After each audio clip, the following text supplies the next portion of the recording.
AgroEcoList 1.0 is a checklist to improve reporting standards in ecological research in agriculture.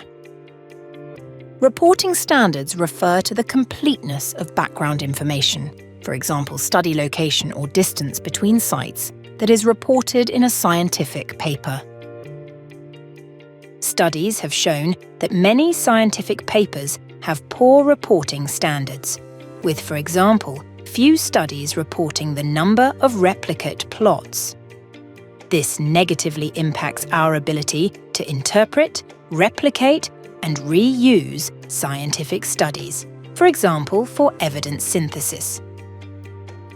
Improving reporting standards reduces research waste and increases research impact. Reporting guidelines, such as checklists of what to report, have been shown to improve reporting standards in the medical science, where they have been widely adopted.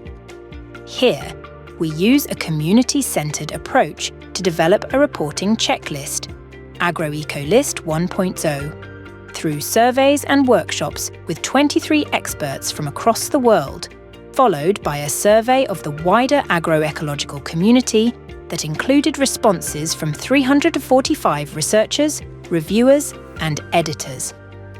AgroEcoList 1.0 consists of 42 variables in 7 groups: experimental, sampling setup, study site, soil, livestock management, crop and grassland management, outputs, and finances. It can be used in 3 ways: as a memory aid, a checklist, to authors, reviewers, or editors. 2.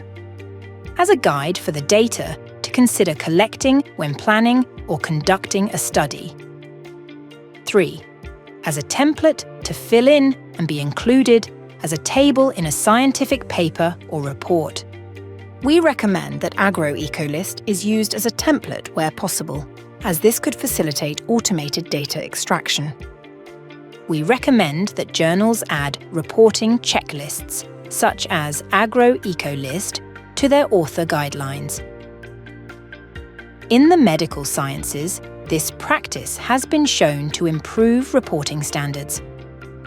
Reporting checklists, such as AgroEcoList 1.0, can improve reporting standards and therefore research quality, research impact, and the application of research to practice. The development of AgroEcoList was led by researchers from the University of Cambridge and the University of Reading, and it is being maintained by Rothamsted Research.